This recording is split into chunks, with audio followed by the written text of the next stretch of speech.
And so it goes.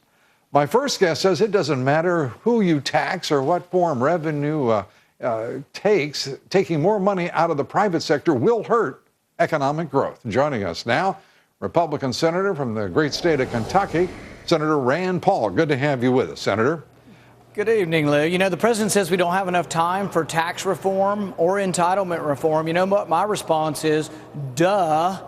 We've been talking about this for 2 years. Why haven't we done anything? I met with the president a year and a half ago, and I looked across the table at him and I said, we need to do something about Social Security. We need to do something to save Medicare, and they've done zero.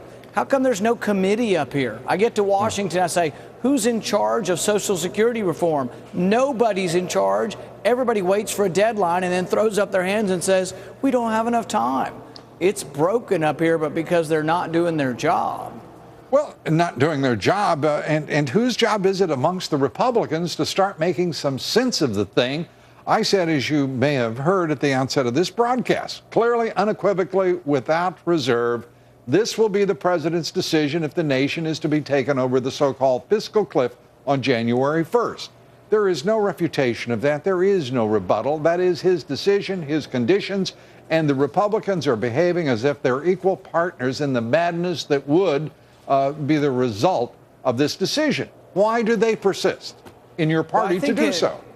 I think when we're in the middle of all these negotiations, people get consumed by the art of the deal, but nobody really is trying to remember what we stand for. And if we don't stand for something, if we're not the party of limited government, of lower taxes, then what are we doing up here? My point is, I'm not jumping up and down even to do revenue neutral tax reform. I want taxes to be lowered because that's the only way you stimulate the economy is to leave more money in the economy. And I don't think it matters if they want to raise taxes by raising rates or by getting rid of deductions. They're both bad ideas. And we as Republicans have never thought it's a good idea. So let's don't talk about how much we'll raise taxes. Let's talk about how bad an idea it is. And when the president insists on raising taxes and the economy goes into the tank, he can get all of the credit he deserves for sending us in the wrong direction. Well, the political consequence of this, the economic consequence of this, and by this I mean going over the fiscal cliff, will be significant. But what I don't understand is the apparent effort at either self-delusion or utter misrepresentation of the facts. You all, as Republicans, control the House of Representatives. But as we saw during the debt ceiling discussions of 2011, it is not a pretty perch from which to take on the bully pulpit of the presidency. Yeah, but I think what we need to do is not get caught in the trap of the compromise is raising taxes. I think there are many other compromises you could have. For example, I think one compromise is we could save some money on military spending, even though I think that's the most important thing we do. $55 billion? National defense. $55 billion a year? Absolutely. I think we could. I think we could also say that, you know what, the rich could pay more for their Medicare, or the rich could receive less for their Social Security. Means testing? Those are compromises I presented directly to the president a year and a half ago, and he's done zero. His party's done zero. They're just hell-bent on, let's go soak the rich. Senator, let me ask you with all respect, have you had this discussion with your party?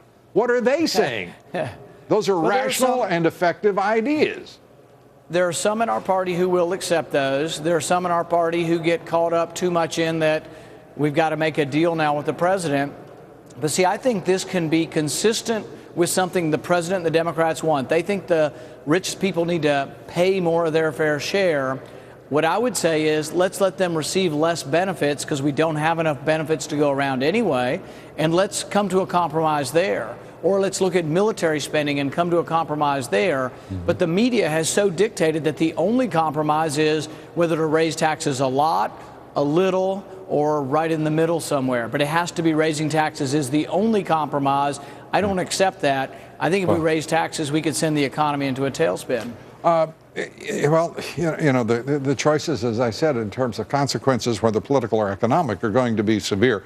I want to credit Mike Flynn of Breitbart.com today. I don't know if you read his piece entitled, "The GOP, the Party of Slightly Fewer Tax Hikes, This has to be a carefully managed, if you will, piece of political choreography, because the Republican Party right now, the party of free enterprise, individual freedom, self-reliance, and lower taxes and smaller government, is on the verge of giving up its claims on lower taxes, smaller government, and perhaps with greater dependency, less individual freedom and self-reliance.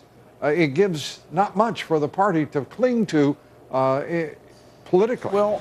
Well, here's the thing, Lou. The facts are actually on our side. When Bush cut the tax rates in 2003, do you know what happened? We got more revenue, and the rich paid a higher percentage of that revenue. You don't want me to give the full answer to this, do you? We saw the slowest job creation. It was only matched by the recession of 2008 and 9.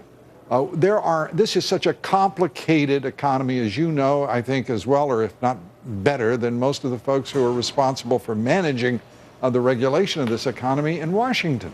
But the fact of the matter is, these are not such simple and obvious choices that have to be made. And Senator, you have been talking, and I think honestly and forthrightly, about some of these decisions. But we know that simply cutting taxes doesn't work. We know that simply in spending more federal money doesn't work. And these are the two primary principal tenets of the left and the right, the Republicans and the Democrats. They both have demonstrated that it's just not that simple, in my opinion. You get the last word here. Well, I would just say, though, that we have to be competitive worldwide. You know, we're losing jobs, and one of the reasons we lose jobs is we have an income tax of 35% on our corporations. Canada's 15%.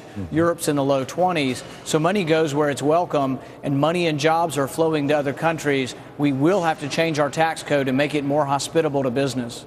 Senator Rand Paul, as always, good to talk with you. Thank you for being here. Thanks, Lou.